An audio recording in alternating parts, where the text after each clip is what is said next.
আজকের এই ভিডিওতে আমরা দেখব যে কিভাবে রেক্ট্যাঙ্গুলার ফর্ম থেকে পোলার ফর্মে কনভার্ট করা যায় ক্যালকুলেটরের মাধ্যমে।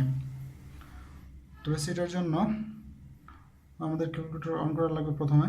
আর এখানে আমরা দেখতে পাচ্ছি যে এক্স এবং ওয়াই এর ভ্যালু দেওয়া আছে 3 এবং 4, যেটা হচ্ছে রেক্ট্যাঙ্গুলার ফর্মে, আর আমরা কনভার্ট করব পোলার ফর্মে।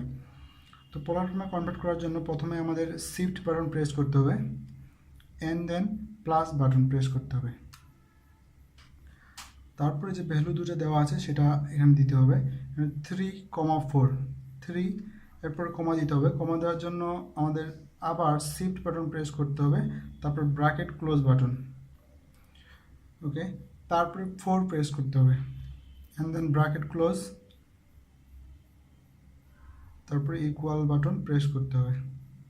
এখানে আমরা দেখতে পাচ্ছি যে r equal to 5, theta equal to 53.130, অর্থাৎ আর হচ্ছে রেডিয়াস আর থিটা হচ্ছে অ্যাঙ্গেল। আর এবার আমরা দেখব যে কিভাবে পোলার ফর্ম থেকে রেক্ট্যাঙ্গুলার ফর্মে কনভার্ট করা যায় ক্যালকুলেটরের মাধ্যমে। তো এখানে আমরা দেখতে পাচ্ছি যে আর এবং থিটার মান দেওয়া আছে, আর হচ্ছে রেডিয়াস আর থিটা হচ্ছে অ্যাঙ্গেল। তো পোলার ফর্ম থেকে রেক্ট্যাঙ্গুলার ফর্মে যাওয়ার জন্য আমাদের পোল ফাংশন ইউজ করব। তো এটার জন্য প্রথমে শিফট বাটন প্রেস করব, এরপরে প্রেস করব মাইনাস। আমরা দেখতে পাচ্ছি যে এখানে রেক্ট্যাঙ্গুলার লেখা আসছে, অর্থাৎ আমরা রেক্ট্যাঙ্গুলার ফর্মে যাব। তো এখানে আর এর মান হচ্ছে 5, এরপরে কমা দিতে হবে, এই জন্য শিফট ব্র্যাকেট ক্লোজ বাটন, এরপরে angle 53.1301, then bracket close, press equal button.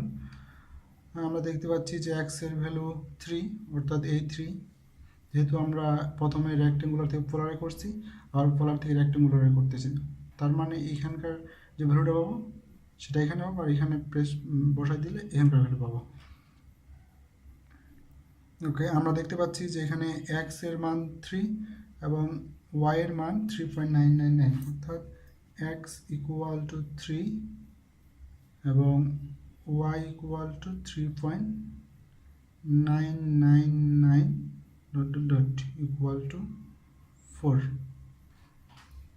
আর এখানে আমরা পেয়েছিলাম আর এর মান হচ্ছে 5 আর থিটা পেয়েছিলাম 53.1301, অর্থাৎ আমরা রেক্ট্যাঙ্গুলার থেকে পোলার ফর্মে গেলে যে ভ্যালুটা পাবো, আবার সেই ভ্যালুটাকে যদি আমরা রেক্ট্যাঙ্গুলার ফর্মে নিয়ে যাই তাহলে আমরা আগের ভ্যালুটাই পাবো। এখানে আমরা 3,4কে পোলারে নিয়ে গেছি, এটা পেয়েছি, এটাই আবার রেক্ট্যাঙ্গুলার নিয়ে গেছি, দেখা যাচ্ছে আবার 3,4 পেয়েছি। আশা করি তোমরা সবাই বুঝতে পারছো। ধন্যবাদ।